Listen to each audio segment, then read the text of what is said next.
नमस्कार दोस्तों, स्वागत है आपका आज की इस वीडियो में। और आज हम जानेंगे क्रिप्टो करेंसी आखिर होती क्या है और किस प्रकार शुरू हुई थी, किस प्रकार अभी इसकी जो वैल्यूएशन है, मतलब अभी कब इसकी वैल्यूएशन बहुत कम थी और अभी बहुत ज़्यादा किस प्रकार हुई, और अन्य जो क्रिप्टो करेंसी से संबंधित बातें हैं उस बारे में हम आज चर्चा करने वाले हैं। तो यह टॉपिक आपके लिए काफ़ी इंपॉर्टेंट हो सकता है क्योंकि आगे आने वाले एग्जाम्स में यह पूछा जा सकता है। तो चलिए शुरू करते हैं क्रिप्टो करेंसी के बारे में। आखिर क्या है क्रिप्टो करेंसी और क्यों है इस पर बवाल? क्या यह भारत में अधिकृत है या नहीं? इस पर 30% टैक्स क्यों लगा रही है भारत सरकार? तो इसके बारे में हम जानते हैं। महत्वपूर्ण बिंदुओं की अगर हम बात करें इस वीडियो में, तो शुरुआत कब हुई है जानेंगे, उसके बाद क्या है और कैसे कार्य करता है।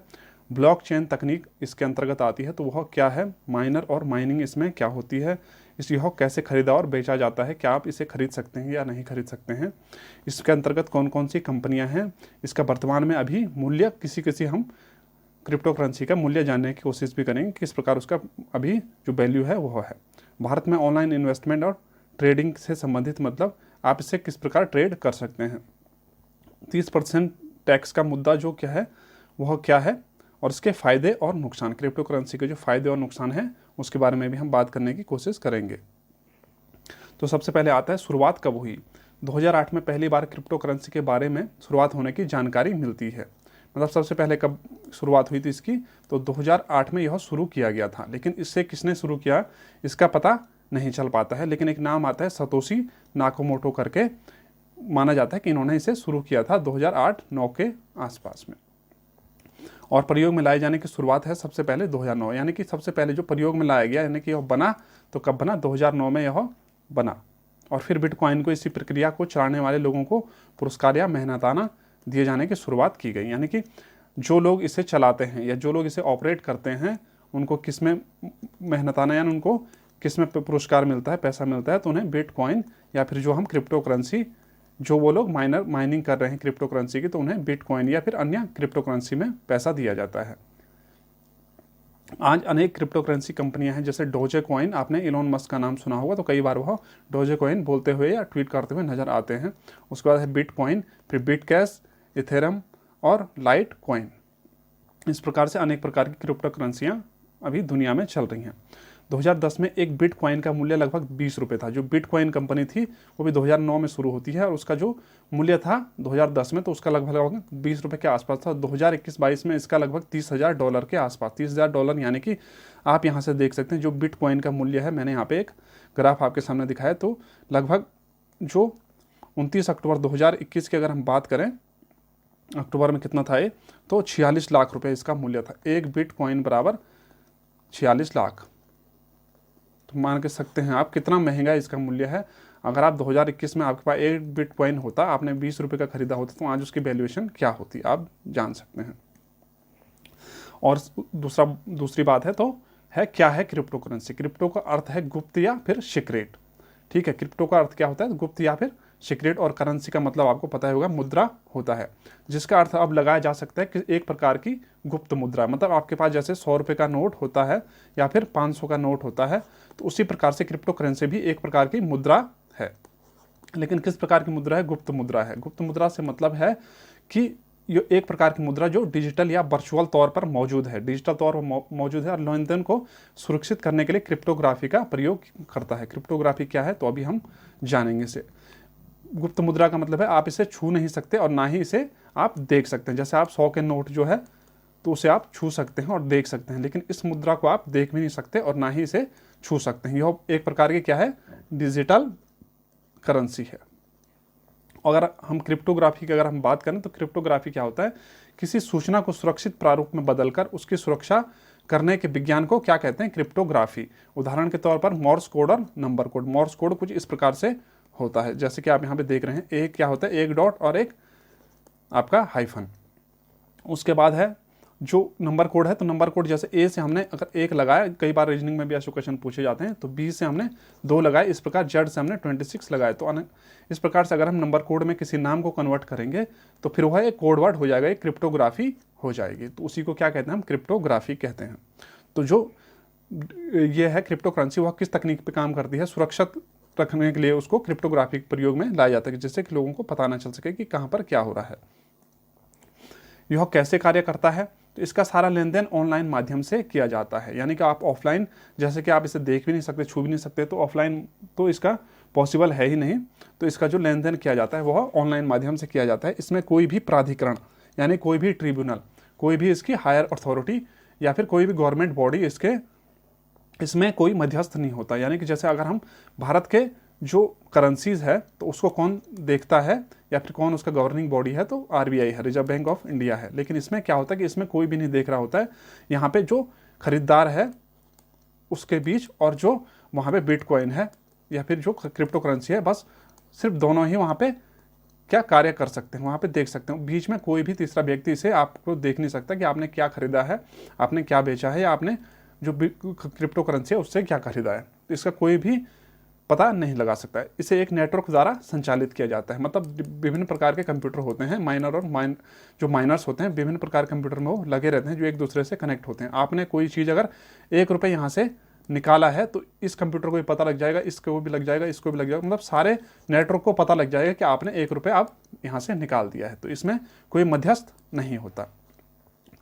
यह निजी कंप्यूटर से जुड़ी हुई और कंप्यूटर एल्गोरिदम पर बनी है। इस पर किसी भी देश या सरकार का नियंत्रण नहीं है। जैसे कि मैंने आपको बताया था, इस पर किसी का, जैसे भारत के नोट पे किसका नियंत्रण है, तो आरबीआई का है, उसी प्रकार इसमें कोई भी किसी भी सरकार का नियंत्रण नहीं है। इसका इस्तेमाल ब्लॉकचेन तकनीक पर आधारित है। तो ब्लॉकचेन तकनीक आखिर होती क्या है? अब सवाल आता है कि ब्लॉकचेन तकनीक क्या है, तो वो हम देख लेते हैं।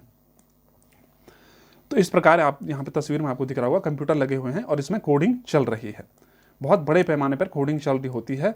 और अगर आपने ₹1 यहाँ से यानी एक कोई क्रिप्टो करेंसी निकाली तो सब जगह पता लग जाएगा, इसमें भी पता लग जाएगा, इस कंप्यूटर में भी पता लग जाएगा, और जितने भी नेटवर्क में संचालित सारे कंप्यूटर होंगे उन सब में पता लग जाएगा कि आपने यहाँ से एक क्रिप्टो कॉइन निकाल दी है।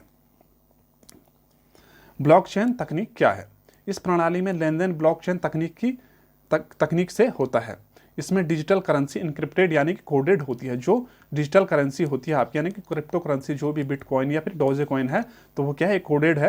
यह एक कंप्यूटर नेटवर्क के जरिए संचालित किया जाता है। पूरे दुनिया में एक कंप्यूटर नेटवर्क बना हुआ है, तो उनके द्वारा यह संचालित किया जाता है। प्रत्येक लेन देन का डिजिटल हस्ताक्षर या सत्यापन किया जाता है। जो भी आप लेन देन करते हैं उसका क्या होता है कि वो सत्यापन किया जाता है डिजिटल हस्ताक्षर के द्वारा। डिजिटल साइन आपने कई बार देखे हुए होंगे कई डॉक्यूमेंट्स में। इसका रिकॉर्ड करने के लिए रखने में क्रिप्टोग्राफी की मदद ली जाती है। मैंने आपको बताया था क्रिप्टोग्राफी क्या होती है।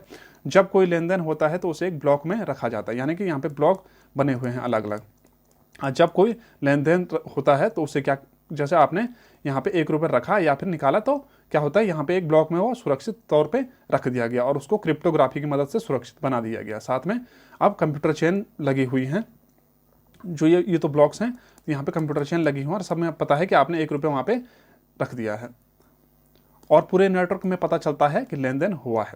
लेन देन का रिकॉर्ड खरीद फरोख्त के लिए माइनर को रखा जाता है, जिससे क्रिप्टो करेंसी में ही कुछ मुद्रा दी जाती है। यह माइनर माइनिंग का कार्य करता है। अब हम इससे आगे जानेंगे कि माइनर और माइनिंग क्या होती है, लेकिन ब्लॉकचेन तकनीक के बारे में थोड़ा देख लेते हैं और भी। जब कोई शख्स किसी दूसरे शख्स को क्रिप्टो करेंसी भेजता है तो वह ट्रांजैक्शन कंप्यूटर के पास जाती है।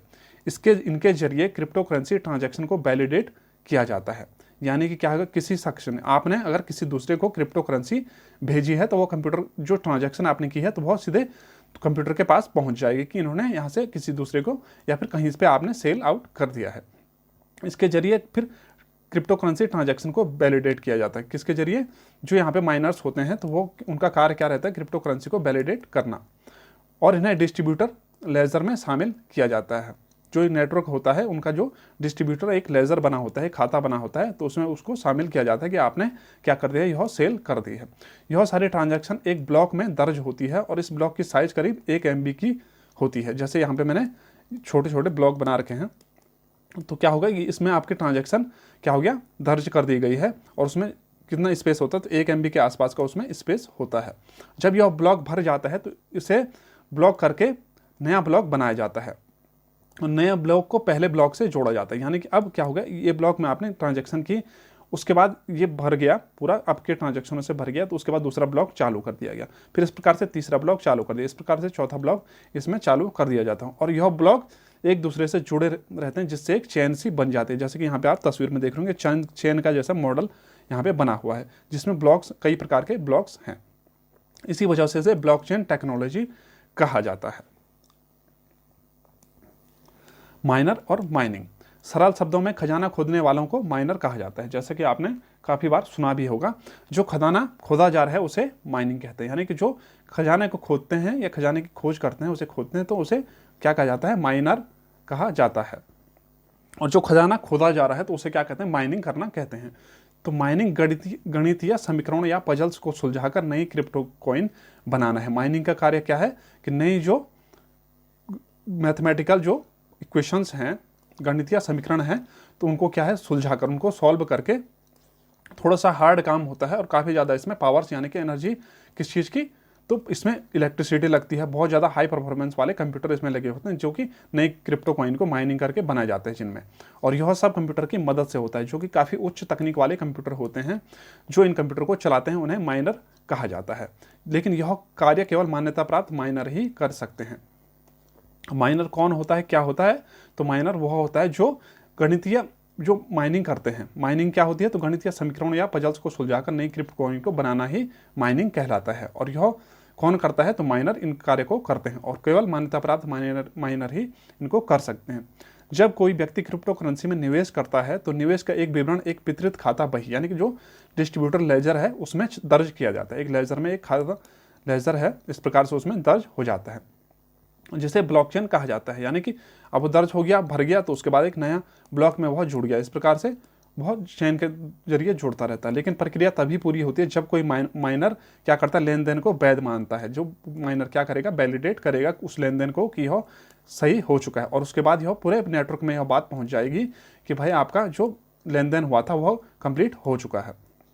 एक बार ऐसा करने के बाद लेन देन को सभी को देखने के लिए ब्लॉकचेन में बंद कर दिया जाता है और लेन देन पूरा हो जाता है। क्या होता है कि लेन देन हुआ, जैसे आपने ₹1 का बिटकॉइन खरीदा या फिर एक बिटकॉइन खरीदा, ₹1 का तो नहीं आएगा, पर एक बिटकॉइन आपने खरीदा, वो कहाँ गया? वो सीधे गया आपके माइनर के पास। माइनर उसने उससे वैलिडेट किया कि हाँ भाई इसने खरीद लिया है।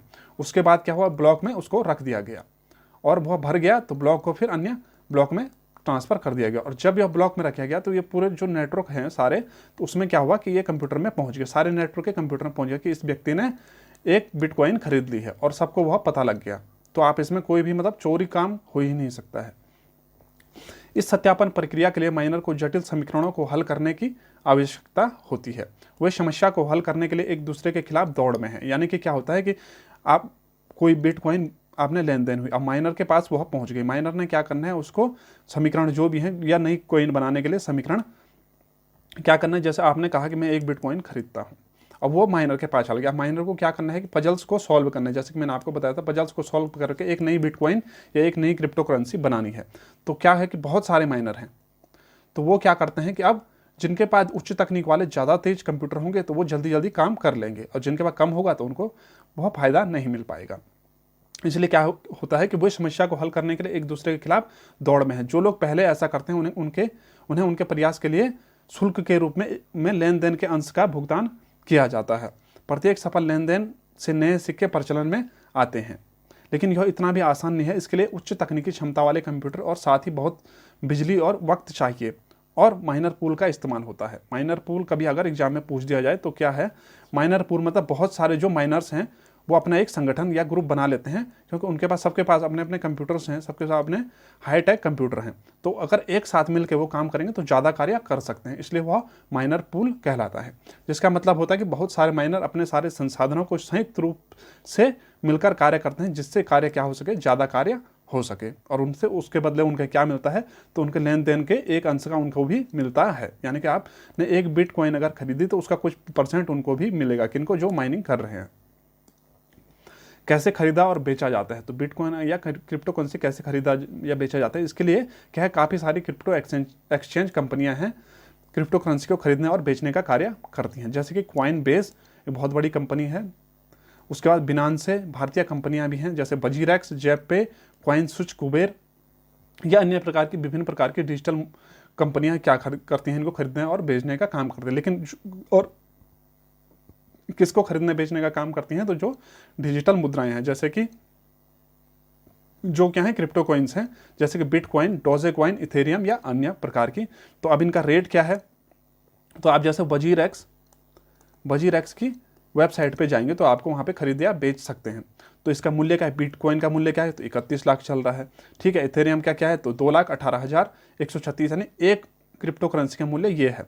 उसके बाद जो कोर्डानो है तो उसका 78 रुपये है, आप इसे खरीद सकते हैं। फिर सोलाना का 7,173 है। तो इस प्रकार से उनका मूल्य, आप किसकी वेबसाइट पे, आप वजीर एक्स पे, अगर आपको पता नहीं है तो आप वहाँ पे जाइए, मतलब जस्ट फॉर इन्फॉर्मेशन, आपको खरीदना है बेचना वो आपके अंदर अपनी बात है, लेकिन जस्ट फॉर इन्फॉर्मेशन आप वहाँ पे जाके देख सकते हैं किस प्रकार उनका मूल्य चल रहा है और वहाँ पे किस प्रकार आप खरीद या बेच सकते हैं। कौन कौन सी इसमें कंपनियां शामिल हैं, तो बिटकॉइन, डोजेकॉइन, इथेरियम और बहुत सारे। ये क्या है, डोजेकॉइन आपको एक कुत्ते का आकार का, यह एक्चुअली क्यों बनाया गया था, तो यह इसको चिढ़ाने के लिए, जो बिटकॉइन का मूल्य बहुत ज़्यादा हो गया था तो उसको चिढ़ाने के लिए एक डोजेकॉइन उसमें बनाया गया था। लेकिन क्या हुआ फिर, ये डोजेकॉइन भी धीरे धीरे इलोन मस्क ने भी इसका प्रचार किया। तो इलोन मस्क तो दुनिया के बहुत बड़े क्या हैं, एंटरप्रेन्योर हैं, तो उन्होंने इसका प्रचार किया और वहाँ से क्या हुआ कि डोजेकॉइन फिर आगे बढ़ना शुरू हुई और डोजेकॉइन का मूल्य भी धीरे धीरे काफ़ी ऊपर चलता गया। प्राइस ऑफ क्रिप्टो करेंसी, वो मैंने आपको पहले भी दिखा दिया कि इस प्रकार से इनका प्राइस है। कौन कौन से हैं, बिटकॉइन, इथेरियम, कोर्डानो और सोलाना का प्राइस कुछ इस प्रकार से है और आप उन्हें खरीद सकते हैं ऑनलाइन। आप कॉइन बेस की वेबसाइट पे भी जाएंगे तो वहाँ पे भी आपको इसकी जानकारी मिल जाएगी किस प्रकार आप खरीद या बेच सकते हैं।